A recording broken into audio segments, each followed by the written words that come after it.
puuduta mind oma tulise palgega, nii et on ilus ja valus.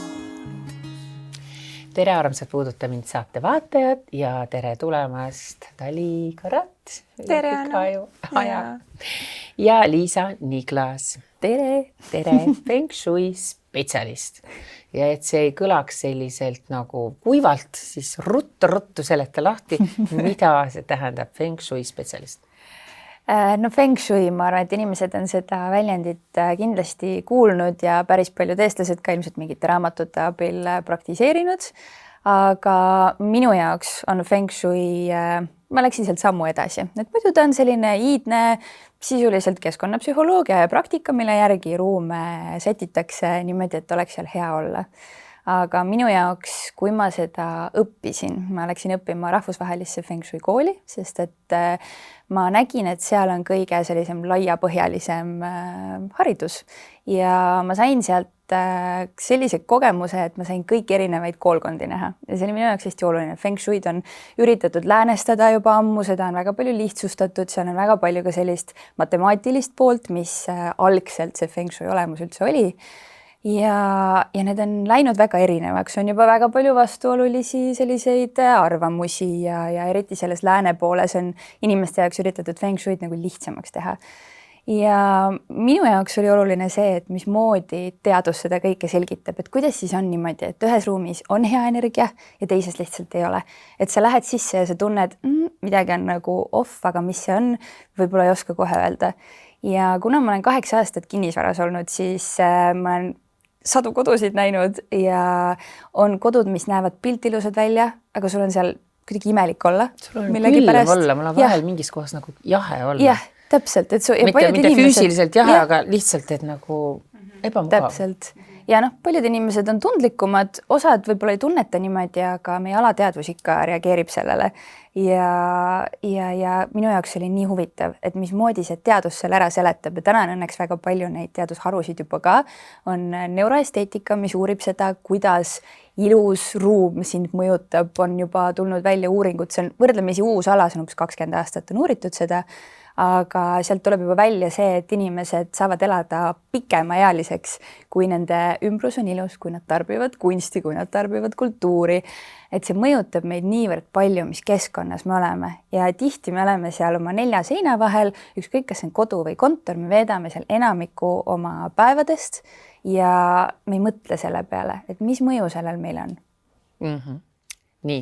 Aga kas nii palju, kui mina tean Feng Shuist, siis ongi niimoodi, et ma ei tea, on mingisugused rahanurgad ja siis on mingisugused ma ei tea, vahepeal tundub niisuguse nagu müütena tundub, et ma ei tea, jalad ei tohi magamistoas ukse suunas olla ja ma ei tea, pea on hästi oluline, et ma ei tea, kas tohib olla, ma ei tea, päikse poole või ei tohi ja kõik need.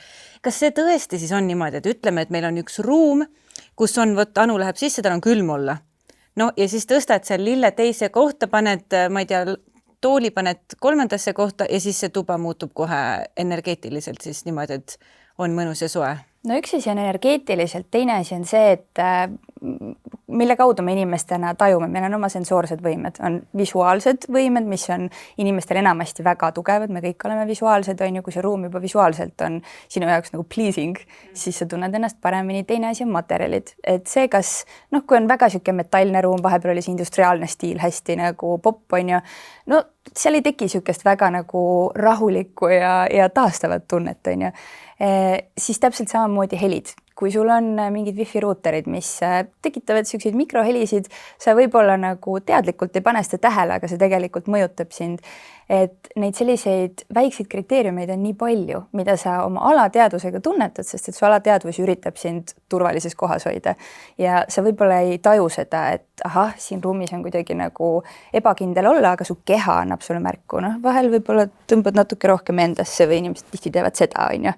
Et panevad käed risti, siis järelikult on juba, ei ole nii mugav olla, on ju. Et on palju selliseid vanu praktikaid Feng Shuis, mida mina enda töös nii palju enam ei järgi, sest et ma näen, et on olulisemaid detaile, aga samas Feng Shui spetsialistid, konsultandid, kes on aastaid tegelenud, kes väga klassikalise Feng Shui järgi oma tööd teevad, nad saavad imelisi muutusi inimeste elus. Et ma ei saa öelda, et see oleks vale või miski on õige, aga ma leian, et iga inimene leiab sealt kuskilt selle oma tõe. Aga ütle nüüd see jalad õigetpidi või pea vales suunas või on see nüüd tõene? See kohta öeldakse siuke vanilla Feng Shui, et see on nagu, ta on, no mõni inimene jällegi on tundlikum, on ju. Mulle ei meeldi pagada niimoodi, et mul on uks nagu otse ees või peegel otse ees. Mõnda ei huvita üldse. Et seal neid nagu detailikesi on tegelikult rohkem, et kui sul on nagu, sa ei tea, mida teha, sa tunned, et su toas on midagi valesti, siis need võivad küll vabalt olla esimesed sammud, mida nagu muutma hakata ja see energia võib minna palju paremaks.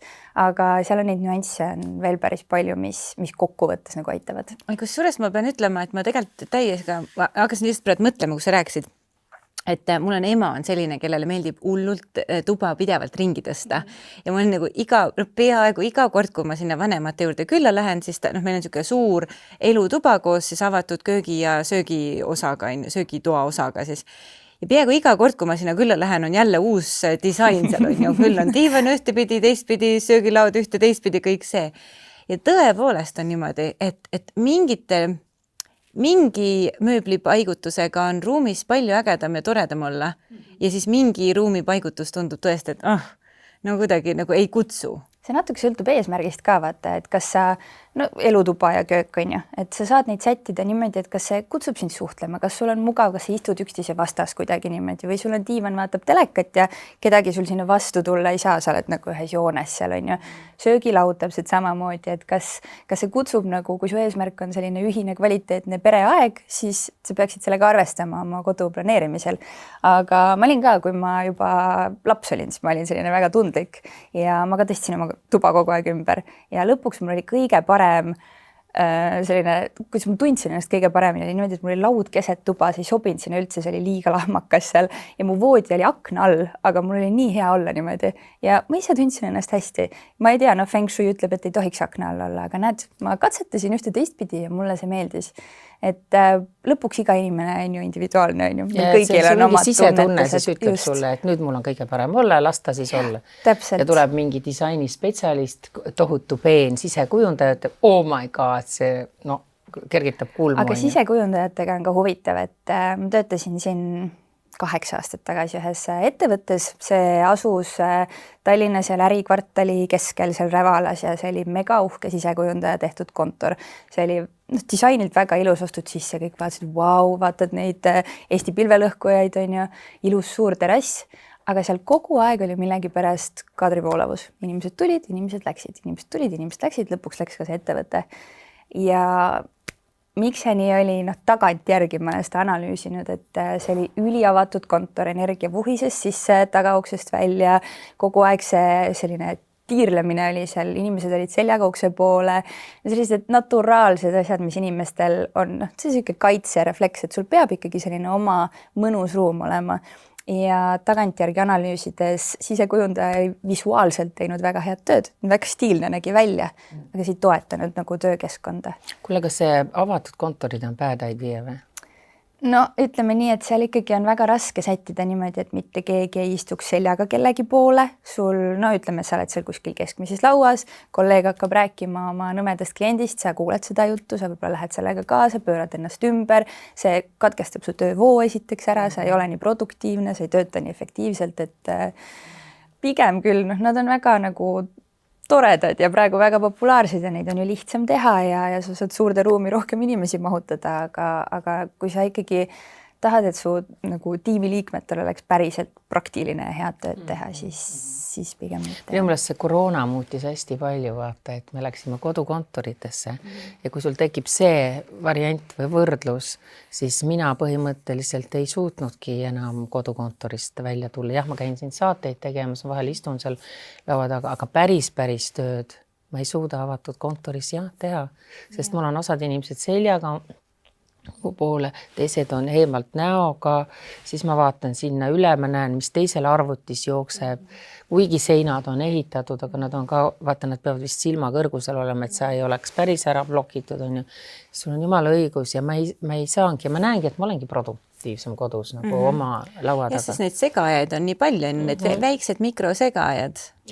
Aga siis on jälle teine grupp inimesi, et kes ei suuda kodus olla, noh, seal võib olla liiga suur perekond, koerad, kassid on ju, vinguv mees või naine ja nad neid nagu tohutult tõmbab jälle töö juurde, et oleks see keskkond, et see jällegi oleneb inimesest, on ju, inimtüübist ka, et võib-olla peab sellest hoopis alustama, et milline tüpaaž ma olen. Jaa, muidugi, ega igal inimesel on oma lähenemine ja lihtsalt see on väga tore, kui tööandja annab selle paindlikkuse, et see enne Covidit oli ikkagi väga tugev teema, et seda kodukontorit väga ei tahetud lubada üksikud ettevõtted, et sa pead istuma siin laua taga, kuigi see tegelikult võib-olla pool sellest ajast seal nagu vaatad lage ja ei suuda niimoodi tööd teha, on ju. Et seal on neid nüansse nii palju, lisaks sellele, et sa vahepeal tõused püsti ja liigutad või venitad või kodus lähed, teed oma väikse pilatese või midagi, on ju. Et sa tegelikult oled produktiivsem, aga seal kodukontoris on ka ikkagi asju, mida nagu jälgida ja kui sa oled nüüd see tüüp, kes istub oma köögilaua taga ja sa seal teed oma tööd, siis seal on jälle omad sellised ohud. Kindlasti mitte köögilaua taga või söögilaua taga ka isegi mitte, sellepärast et mul on ikka nii, et söögilaud on söömiseks ja köök on köök ja ei, mul peab olema eraldi ruum ja siis mul peab olema see teatud laud, peab olema massiivne, pikk, mul on ilgelt palju asju, kõik või materjale, mul peab olema nagu siuke ei tohi öelda, nagu töökeskkond, et ikkagi, et ma lähen ühest ruumist teise ja siis ma tunnen, et ma teen tööd nagu, et see on, aga kõigil vaata kodus ei ole seda võimalust. Väga paljud teevad ja köögis või ongi väiksem korter täiesti, et ma ei suuda köögis kuskil aknalaua ääre peal või ma ei tea, kus sohva, kusjuures inimesed sülearvutit ei tohi üldse süles hoida ja see on nagu väga-väga õudne asi, aga see selleks. Ja ma tahan ühe näite veel tuua, mis praegu tuli meelde, vaata Rotermanni kvartal, see ei läinud alguses üldse käima, mäletate seda aega veel, kui see tehti, ta oli täiesti tühi, täiesti kõle, ma mäletan, kui nad rääkisid seal, turundajad ütles, mis asi see on, Raekoja plats toimib, kõik jooksevad siin, meie tegime ka siin oma jõuluturu, mitte keegi ei tule, isegi lähedale ei tule. Ja siis käis klõps, ma ei tea nüüd, kas seederid tegid seal midagi või kolmandad isikud tegid seal mingi abrakadabra, midagi seal tehti igal juhul ja see toimib. Jah. See on selline, et inimestele meeldivad tuttavad sellised tuttavlikud mustrid, meie aju tunneb ennast mugavalt. Ja kui see energia juba suunab sind kuidagi niimoodi mõnusalt vooluga kaasa, seda kõike saab Feng Shuiga teha. Ja mis on just huvitav, et Rotermann tegelikult äkki siis peale seda Sõõrumaa tegeleb rohkem selle Feng Shuiga või tema need hooned on nagu nüüd ju kõik arvestavad selleks, Golden Gate on ju imeline hoone. Me näeme seal kõiki neid voolujoonelisi detaile, ta on kuldsed värvid, on kohe siuke kutsuv. Huvitav on näha, kuidas nendel äridel seal läheb näiteks, mis selles hoones siis nüüd toimivad, aga eeldused peaksid olema väga head. See Feng Shui ongi nagu me rääkisime ka, et nii kui ütled kellelegi, et sa tegeled Feng Shuiga, siis kohe pannakse sinna maailma kategooriasse, on ju, kuigi tegelikult see üldse nii ju ei pea olema ja tihtipeale ei olegi. Ja nüüd sina ju ühe oma fookusena oledki pannud just nimelt need ettevõtted, kontorid, kõik selle.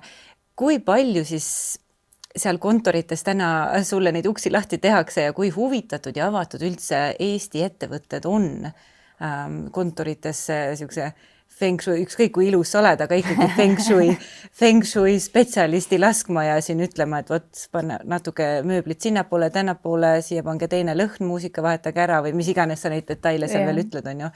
Et kas Eesti ühiskond on üldse avatud sellisele uue maailma või uue maailma Feng Shuile? Ma näen, et tööd on väga palju teha, et see on ka põhjus, miks ma ise teen podcasti ja miks ma üritan seda teadlikkust tõsta, sellepärast et eestlased on väga pragmaatilised ja nad on pigem sellised skeptilised ja ma olen nüüd näinud, et ma olen siin mõnda suurkorporatsioonidega suhelnud, on ju, et kui esimene kontakt on, et tere, et ma olen Feng Shui spetsialist, siis on see, et ai, meil praegu ei ole vaja, et meil on kõik hästi, on ju. No siis, kui nad näevad mu seda kas väärtuspakkumist või nad kuulevad, et okei, et ma tegelikult tegelen näiteks keskkonnapsühholoogiaga, on ju, siis on kohe, keskkonnapsühholoogia, okei, et nagu kui sa kasutad selliseid teaduslikke termineid ja kõlad niimoodi tähtsalt, siis tundub inimestele see kuidagi nagu loogilisem, see sisu võib olla täpselt sama, aga seda vastuvõtlikkust ei ole veel jah nii palju, et mis on huvitav, sellepärast et väga paljud ettevõtted tegelikult ise tunnevad, et midagi võiks muuta. Kas inimesed ei ole nii produktiivsed, kas on palju haiguspäevi, mis võrdub neile ju raha kaotamisega, on ju.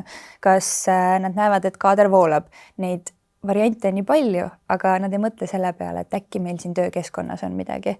Ja no eks see on tegelikult koostöö sellise, no ütleme, see juhtkond peab olema vastuvõtlik, et peavad olema valmis ka nii-öelda sisemised need toimimismehhanismid üle vaatama, et ma näen, et see keskkond ja see inimse selline faktor, need käivad väga tugevalt nagu käsikäes. Et see on suur töö meie alateadvusega ja meie närvisüsteemiga ja see juhtkond peab olema valmis nagu tegelema sellega. Aga kuidas sul käib? Sa lähed ruumi sisse näiteks firmasse. Mis need esimesed sammud on, mida sa vaatad või näed või tunnetad? Kõigepealt on ikkagi küsidagi sellelt juhtkonnalt, et millega teil nagu suuremad väljakutsed on. Et igas ettevõttes on neid, samamoodi igas kodus on neid ja selle järgi juba näed ära, et okei, et kas siin ongi mööbli paigutuses küsimus, kas siin on mingid värvitoonid näiteks väga sellised ärevad, kas siin on piisavalt loomulikku valgust, meie keha töötab ju eriti hästi loomuliku valguse najal ja talvekuudel peab seda lihtsalt imiteerima. Väga paljudes kontorites talvel on sul lihtsalt see tugev laevalgus, silmadele tööle ta on küll hea, aga ta on väga steriilne. Mul mitte kunagi ei ole niisuguses ruumis motivatsiooni nagu töötada, ma tunnen, mul peavad olema nagu kihilised valgustid näiteks. Täpselt samamoodi, kas sul on seda looduslikku keskkonda seal, kus sul on päris taimed, kas sul on puitu, kas sul on nagu inimestena tahame tegelikult looduse juurde tagasi, eriti praegu, kui sul on kõik töö seal arvutis, sa istud terve aja seal selles online maailmas, see loodus toetab sind. Kas sul võib olla mingi selline veevulin kuskilt kõlaritest või sul on mingid mõnusad kõrge vibratsiooniga töömõud, mingid helid või muusika käib, see kõik mõjutab meid nii palju, aga tihti nii detailideni nagu läbi ei mõelda neid asju. Miks me tihti poed on ka nii ebamugavad? Mingi jube valgus, sa näed õudne välja. Kuigi poes nad vist püüavad selle muusikaga küll ju ja lõhnadega, muusika ja lõhnadega, et on niisugune mõnus, rahulik muusika. Ongi poel ja poel on nii suur erinevus, vaata. Kuidas? Poel ja poel on nii suur erinevus, vaata. Ja oleneb kellaajast. Osad oskavad küll paigutada, et kui tahavad, et rahvast on vähem, siis minu meelest on nagu rahulikum ja selline aeglasem muusika, seal võib-olla õhtupoole läheb tempokamaks, et rohkem rahvast käib läbi ja siis särtsu oleks justkui rohkem. Aga see valgus ajab mind alati nii närvi, sellepärast, et vaata, kui tihti on isegi mõnes väiksemas poes, inimene jookseb oma, suures kaubanduskeskuses muidugi mitte, aga läheb oma riideesemega õue tänavale. Ma ei saa aru, mis värvis on või kas ta sobib mulle. Ja siis ma ei saa aru, ikka nad jätkavad selle jubeda, selle valge valguse nagu kasutamist. Või näiteks Saara, ma mäletan nii hästi, Saaras oli alati ülihea valgus vanasti, enne kui nad oma muutuse tegid. Nüüd mingi 10 aastat on selline, et ma näen nii jube välja seal Saara kabiinis. Kes see asju ostab üldse? See on nagu nii kummaline, et nad seda nagu ära ei muuda ja siis need kardinad on seal ära nätsutatud ja siis sul nagu need riided on natukene kortsus ja meigised ja ma saan aru, et see ongi kiirmood, aga see ju kui sa juba teed selle garderoobi, siis sa ju saad teha selle sellise ka lihtsamate vahenditega, et inimene näeb seal hea välja, et ostab sult rohkem riideid. Ja vot ongi see, et näiteks Kant on hea näide, kellel on väga oma signatuurlõhn. Sa juba kõnnid sealt keskusest mööda, sa tunned, mingi hea lõhn, okei, see kutsub sind juba sinna poodi sisse. Ta on selline hubane, seal on tugitoolikesed, seal on vaibakesed, seal on mingi siuke mõnus valgus, on ju. Miks Itaalias töötavad üli hästi need outlet village'id, sest see village on nii ilus, ta on niimoodi, et ta on kõik ring, on ju, sa kõnnid seal ringi, kõik poed oma lõhnadega kutsuvad sisse, vahepeal mingi italiano ütleb kuskil sulle, tšau, tule võtta espresso, on ju, sa tunned kohe, et ma tahan kõik oma raha siia jätta. Aga jah, see on selline asi, et millegipärast paljud ettevõtted kas ei mõtle selle peale või siis ei oska seda nagu teostada. Et see on huvitav. Ja poega seoses, mul on vanalinnas üks pood, ma ei hakka nimetama seda, et ma lähen sinna sisse ma ei ostagi sealt mitte midagi, see on jumala hea sofa selline. Ma võtan sealt kõrvalt veel mingi matcha latte ja lihtsalt istun seal, chillin, no siis teen oma mingid töökõned või mingid asjad, aga ma ei taha sealt ära minna, mul on nii hea. No lõpuks viisakusest mingi väikse vidina ostan ka, eks ole, et oleks. Ja see on ehe näide selle kohta, et sul on hea keskkond. Okei, ma võin nimetada seda. Selle Savoy hotelli vastas on tehtud selline vintage pood, mis on võetud, see bränding on siis võetud vist Inglismaalt üle, et nad on jumala hästi teinud, võt selliseid asju, siis ma ütlesin ka appi, ma ei ole Tallinnas, appi, ma ei ole Eestis, nagu, et see tunne, olengi Itaalias või kuskil sellises kohas. Ja see on nagu nii, ja siis ma hakkasin üksipulgi nagu vaatama, et mis siis, siin ei ole nagu mingi tuumateadusse, see on hästi lihtsad elemendid, mõned väiksed kaunistused, lillekesed, värsked muidugi ja lõhn. Et hästi oluline. Ja tegelikult selle näite peale võikski ju, et üks on see, et jah, et kontorid ja büroohooned vaadata oma neid, seda feng shui osa üle, aga just nimelt need kohvikud. Vaata enne ju ka rääkisime, et on mingid kohvikud mingites asukohtades, mis on, üldse ei toimi, ükskõik kes püüab, kogu aeg läheb pankrotti ja inimesed ei tule sisse. Ja siis on teine, mis võib olla täiesti X asukohaga, mingi nii basic asjadega ja kogu aeg puupüsti täis on. Toome näite Feelmani tänaval, palun väga. Mul triangel seal kogu aeg käib seal ümber. On ju Feelmani kohvik, jumalik, kõik tahavad sinna minna. Seal samas kõrval radio, alati täis. Siis tuled see natukene siia ettepool oli see burger, mis ta oli ka see Saaremaa tüdruk tegi veel jube head, kõik maailma parimad burgerid, no tõesti, kõik ainult Saaremaa, veised Saaremaa, juurviljad, kõik asjad, terekuburger. No ei läinud käima ja nüüd on seal vähemalt mingi 5 üürnikku vahetunud. Nüüd on seal vist Gruusia köök, enne seda oli veel midagi, seal kõrval on väike kohvik ka, üritasid seal 3-4 tükki teha mingeid asju. Mõlemad kumbki ei lähe käima ja siis lähedal siin, seal samas Feelmani lähedal Rudolf, ei olnud, sisustus oli väga kihvt. Suured aknad, palju valgust. Jaa, toidud olid suurepärased, pisut kallid võib-olla, aga sõuvad ja ei läinud käima. Mis asi see on?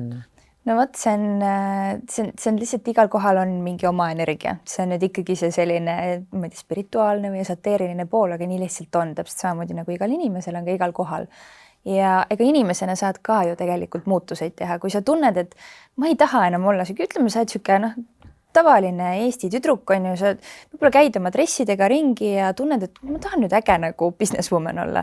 No siis sa teed need sammud, sa ostad endale nagu mingid sellised viisakamad riided, sa võib-olla lähed juuksurisse, teed oma juuksed korda ja natukene aega läheb mööda, sa oled võib-olla siuke selg sirgu, sa näed hea välja, sa tunned ennast hästi, su energia on täiesti muutunud. Täpselt sama asja saab teha ruumidega. Aga ma ei ütleks, et nendes kohvikutes oleks nagu kuidagi määrdunud olek olnud või seal oli väga puit ja kõik oli, ma nägin, et nad olid tohutult üritanud ja perenaine, lihtsalt jumalik, et täpselt see tunne, et ma tahaks minna ja lihtsalt temaga nagu rääkida ja suhelda, aga ma ei pidanud seal kohas nagu vastu. Aga sellist asja, nüüd ma näen järgmised üürnikud, ma toon nüüd lihtsalt näiteid elust, eks ole, et järgmised üürnikud on ka tulnud, ma näen, et nad on seda massiivsust ja mingeid asju seal üritanud vahetada, ikka ei toimi. No kas on võimalik midagigi teha sellise koha puhul on ju? Jaa, on küll. Need ongi need, mida mina otsustasin, et ma ei tee, sest ma tundsin, et ma ei ole esiteks nii hea selles, sest ma ei ole nii matemaatiline inimene, aga Feng Shui see on selline, seda kutsutakse lendtähtede analüüsiks, mis reaalselt võtab iga selle ruumi nurga ette ja ta analüüsib need ära ja siis tulevad mängu need elemendid ja tsüklid, mis Feng Shuis on põhilised, mida kasutatakse siis ruumide energia muutmiseks.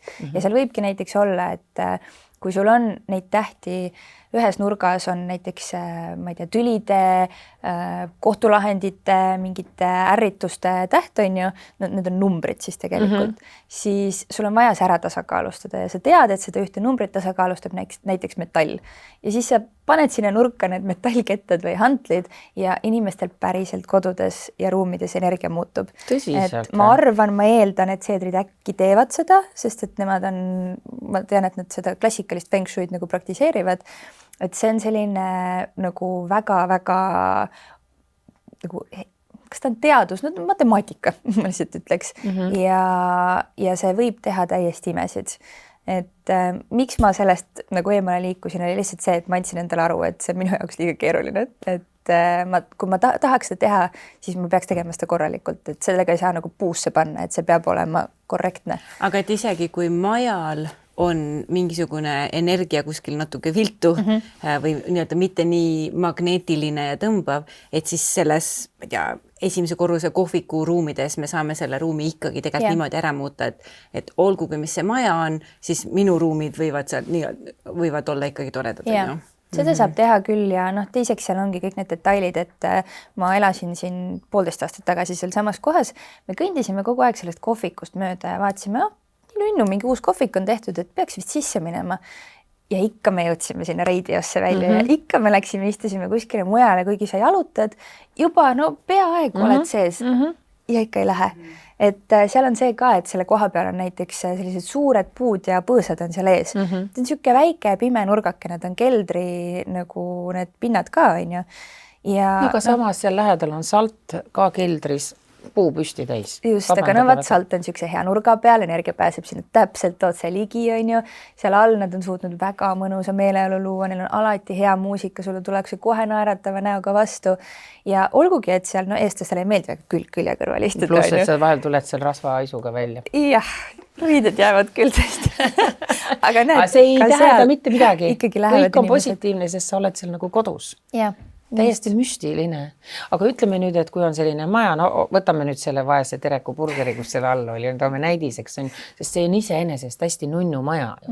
Ja kas see võib siis, nagu sinagi küsisid, eks ole, et kui sa tunned, et mingi asi ei toimi, siis kas tuleb ikkagi terve maja vaadata nagu kogu kupatusega üle?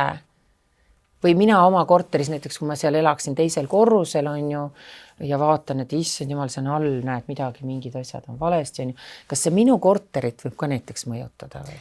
Eks ta natuke ikka mõjutab, aga tegelikult saab ikkagi tegeleda ainult selle sinu korteriga siis ka. Ja, et ja näiteks nende kohtade puhul seal ma ütlekski, et lihtsalt linnaga rääkida, et kas me võime need puud siit maha võtta, me istutame uued asjad asemele. Need on sellised, need ei ole tingimata kõik ilusamad sellised igihaljad või kõrged puud ka, see on selline nagu põõsastik seal on ja see on selline pime nurk kuidagi.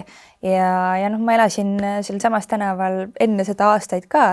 Ma ei tahtnud kunagi sealt poolt tänavat kõndida, ma läksin alati teiselt poolt. Kuidagi see koht on selline nagu natukene on seal midagi imelikku, aga teed sinna niisuguse mõnusa terrassi, paned lauad, paned oliivipuhkesed näiteks, suvekuudel. Ja Eesti kliimas, mõni banaan. Aga talvel paned veinitünnid, paned nende tünnide peale küünlad koos nende laternatega. Sul on kohe tunne, et okei, tahaks piiluda, mis seal toimub, on ju.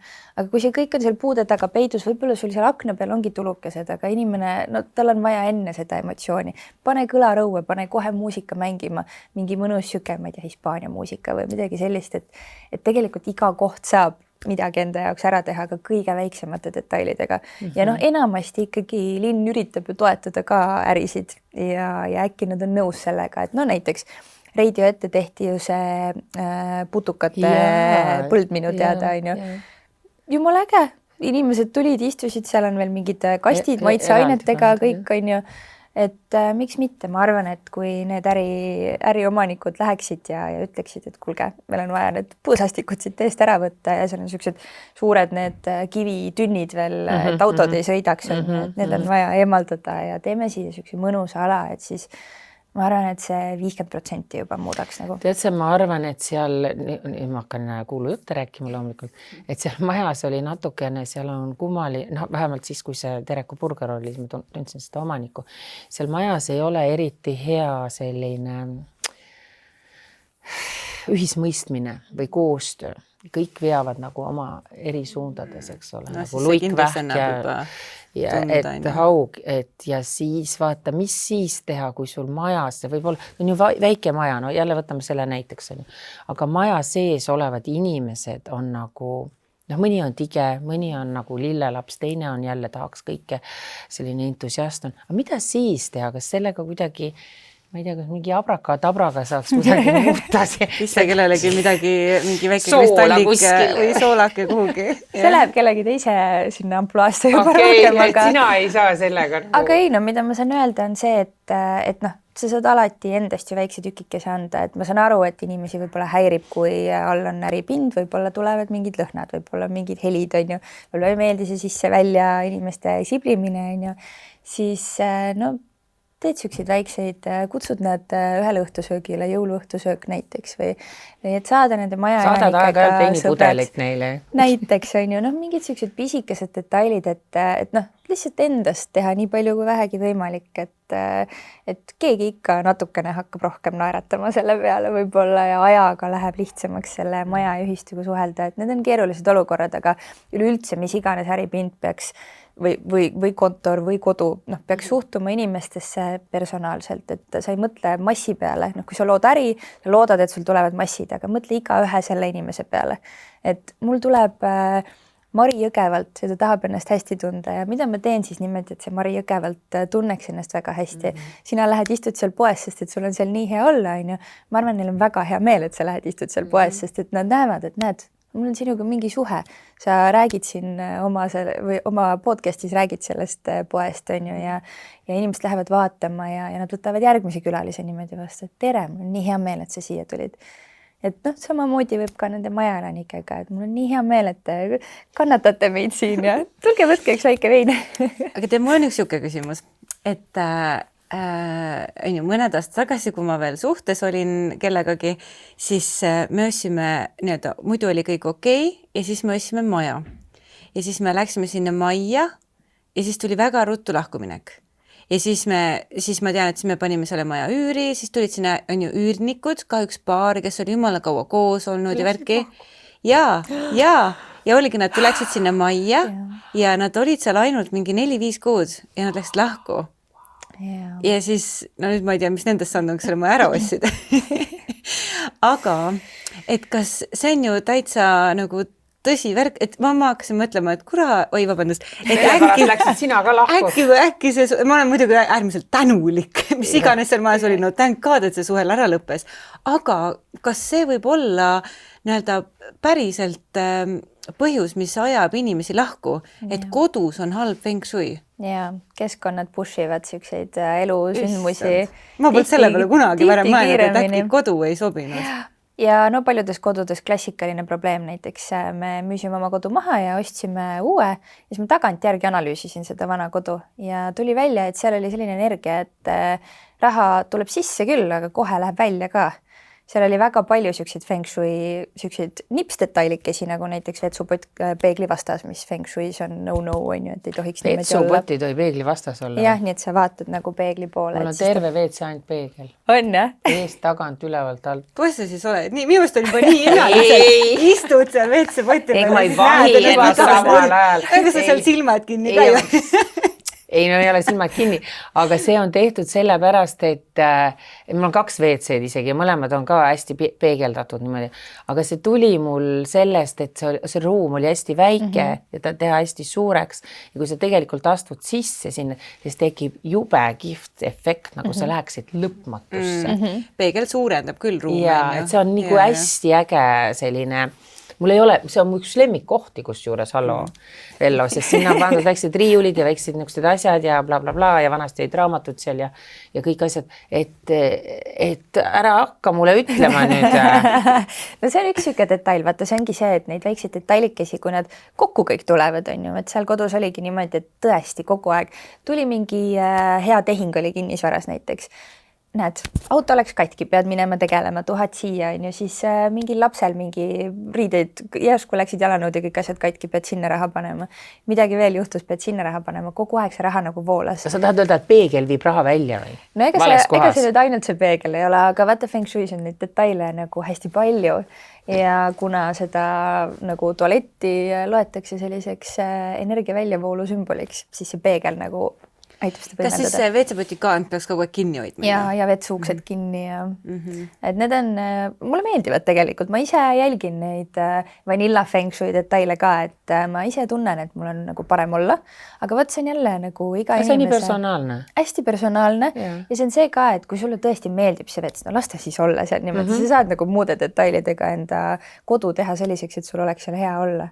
Aga räägi veel mingid, vaat sa praegu ütlesid hästi huvitav, vetsupoti gaas kinni ja see see ja ta on veel mingeid nagu basic asju, mida igaüks saaks teha hästi lihtsalt. Ja, no üks asi näiteks, mida väga palju tehakse, mis on Feng Shui klassikaline no-no, on see, et peegel välisukse vastas, jälle seesama peegel on ju. Et sul tuleb värske energia sealt välisuksest sisse, et kohe peegeldab tagasi selle. Ja see on hästi paljudes Eesti kodudes niimoodi ja teine asi, mis selle esikuga on tihti on kas tuulekojad või siis lihtsalt ei olegi näiteks kappi pandud ja need jalanõud on seal, kõik need joped ja hunnikud on seal, inimestel on nagid, visatakse sinna kõik, sa tuled sisse, sul on kohe sihuke nagu, asjad nagu ründavad sind, on ju. Või teine asi, sa lähed uksest välja, sa nagu saad ukse selja taga kinni, sul on sihuke no nüüd on nagu hea olla, on ju, et see esik on esimene ruum, mida sa tunnetad, kui sa õhtul koju jõuad, sa oled väsinud, sul on palju suhtlemist olnud ja sa astud sinna sisse, kui seal on sihuke mõnus ubane valgus, võib-olla isegi küünlakese paned põlema, sul on seal puhas, hea lõhn tuleb vastu. No sa kohe oled niimoodi, et okei, nüüd on relax.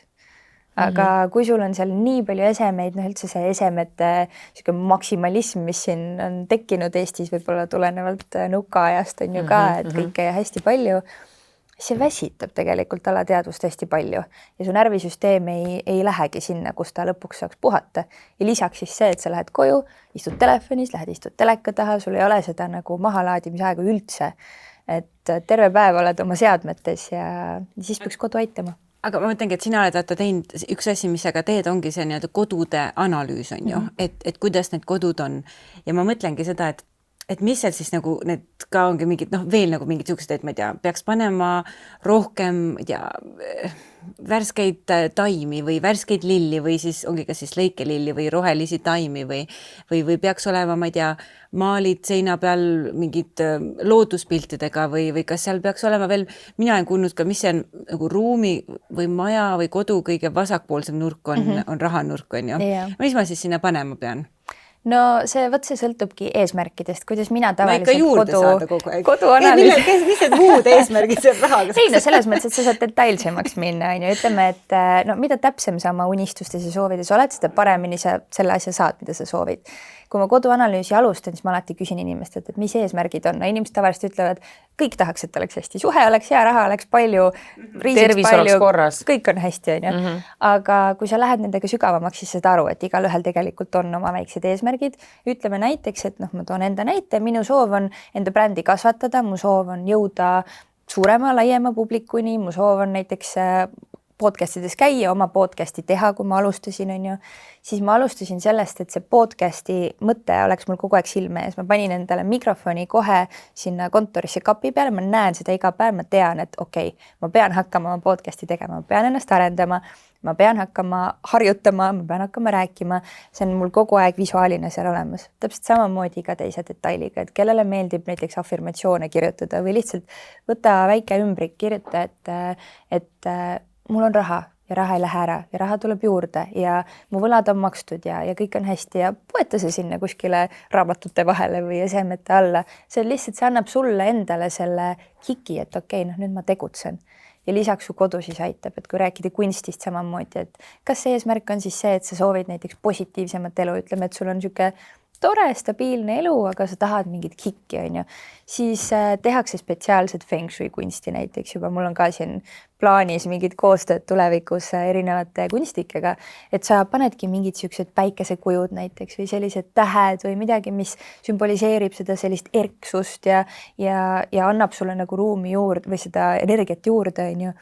Et meil on hästi paljudel on siuksed nagu skandinaavialikud kodud, mis on hästi beežid ja minu enda kodu on ka siuke, mulle meeldib, kui baas on hästi nagu maandav, aga võt siis ongi nüüd kunstiga tuleb neid nagu särtsu juurde. Ma just mõtlen, mul on vist natuke teistsugune, mul on fuks ja roosa suur sein ja helesinine diivan ja valged ja helesinised. Aga kui sa oled õnnelik seal?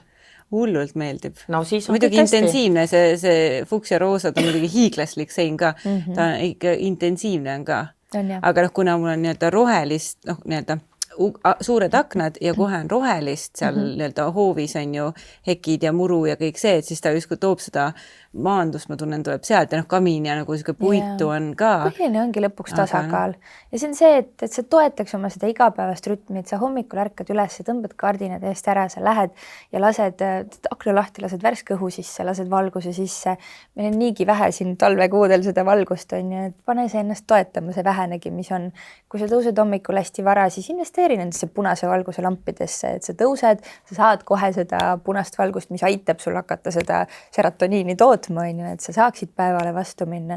Tee hommikurituaalid ilma telefonita, tee perele telefonide karp, õhtul istute laua taha, panete kõik oma telefonid karpi ära, räägite üksteisega, et kodu toetaks neid väikeseid pisikesi soove, mida sa soovid saavutada. Ja siis ma saan aru, et enne kui kellegagi lahku tahad hakata minema, kellega koos elad juba, siis kõigepealt peaks kutsuma sinu sinna kodu üle vaatama, ettepanekud praktikasse panema, siis annad, ma ei tea, 3 kuud annad aega või? Siis vaatad, kas hakkab mees või naine uuesti meeldima.